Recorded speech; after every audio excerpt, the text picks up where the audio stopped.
అమరావతి రాజధాని ప్రాంతంలో జరుగుతున్న అభివృద్ధి పనులను పురపాలక శాఖ మంత్రి నారాయణ పరిశీలించారు. కొండవీటి వాగు, పాలవాగుపై నిర్మాణంలో ఉన్న బ్రిడ్జిల పనులను తనిఖీ చేసిన మంత్రి వర్షాకాలంలో నీటి ప్రవాహానికి ఎలాంటి ఆటంకం లేకుండా చర్యలు తీసుకుంటున్నామని తెలిపారు. 2 వాగులపై మొత్తం 69 వంతెనల నిర్మాణం వేగంగా కొనసాగుతోందన్నారు. అలాగే కేంద్ర ప్రభుత్వ కార్యాలయాల నిర్మాణాలకు కేంద్ర కేబినెట్ ఆమోదం తెలిపిందని వెల్లడించారు. భవనాల నిర్మాణ వ్యయంపై వైసీపీ చేస్తున్న విమర్శలను ఖండించిన మంత్రి అమరావతిలో నిర్మిస్తున్న భవనాలు ఐకానిక్ ప్రాజెక్టులుగా రూపుదిద్దుకుంటున్నాయని పేర్కొన్నారు.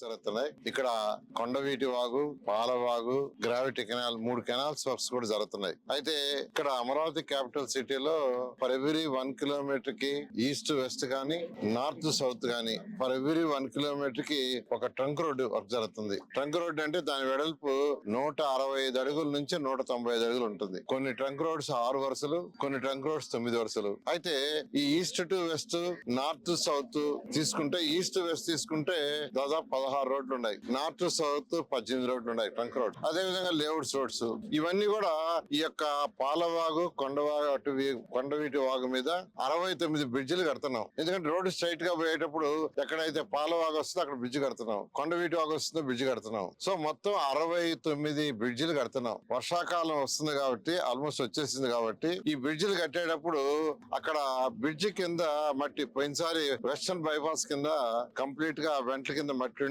బ్లాక్ అయ్యి వాటర్ రివర్స్ అయిపోయింది. అటువంటి పరిస్థితి రాకుండా ఉండటానికి వెస్టర్న్ బైపాస్ కి పోయే దాని మీద ఏదైతే కొండవీటి వాగు, పాలవాగు మీద పోతుందో వాటి యొక్క మట్టి దాదాపు క్లీన్ చేశారు. అదే విధంగా 69 ఎక్కడైతే బ్రిడ్జెస్ జరుగుతున్నాయో అక్కడ డైవర్ట్ చేయమన్నాం. ఎక్కడైతే బ్రిడ్జి వర్క్ జరుగుతుందో అక్కడ డైవర్ట్ చేయమని అది కూడా అధికారులు చేపట్టారు.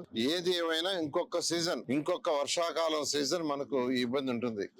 ఒక్క వర్షాకాలం సీజన్, ఈ సీజన్ అయిపోతే నెక్స్ట్ సీజన్ వచ్చేటప్పటికి అన్ని బ్రిడ్జిలు అయిపోతాయి, వెంట్స్ క్లియర్ అవుతాయి. వెంట్స్ క్లియర్ అయినప్పుడు వాటర్ ఫ్రీగా ఫ్లో అవుతుంది. అందుకని ఈసారి వరకు అధికారులందరికి ఇన్స్ట్రక్షన్స్ ఇచ్చాం. దాని మీద జాగ్రత్త తీసుకుని వీలైనంత వరకు అవసరమైతే ఈ బ్రిడ్జెస్ వర్క్ ని స్లో చేయండి. ఈ వర్షాకాలం ఈ 4 నెలలు, ఎందుకంటే ఎక్కడైతే బ్రిడ్జి కడుతున్నారో దానికి ముందు కట్టేసుకుంటున్నారు. ఇప్పుడు ఇక్కడ చూడండి, దాని మీద ఒక పెద్ద కట్టేశారు. ఎందుకంటే ఈ బ్రిడ్జ్ కట్టేటప్పుడు ఆ వచ్చే వాటర్ దీనికి అబ్స్ట్రక్షన్ అవుతుందని. అలా 69 బ్రిడ్జిల మీద ఇదే విధంగా కట్టలేశారు. అయితే ఆ కట్టలు తొలగించకుండా డైవర్షన్ పెట్టారు. డైవర్షన్ పెట్టినప్పుడు 8 అడుగులు, 9 అడుగులు, 10 పెట్టారు. ఒరిజినల్ గా మనం తీసుకుంటే కొండవీటి వాక్ ఇప్పుడు మనం చేసిన వెడల్పు 65 మీటర్లు. అంతకు ముందు నిందంతా 10 అడుగులు, 8 అడుగులు, 15 అడుగులు. సో ఇంత పెద్దది చేసేటప్పుడు ఖచ్చితంగా వాటర్ ముందుకు ఫ్లో కాకుండా కట్టేసి వర్క్ చేస్తున్నారు. డైవర్ట్ చేసి ఉన్నారు. నేను ఏది చెప్పాను, అవసరమైతే కట్టలైనా తెంచేసేయండి, వీలైనంత వరకు వాటర్ నిలవకుండా చూడమని ఇన్స్ట్రక్షన్ ఇచ్చాను. దాని మీద అధికారులు వర్క్ చేస్తున్నారు.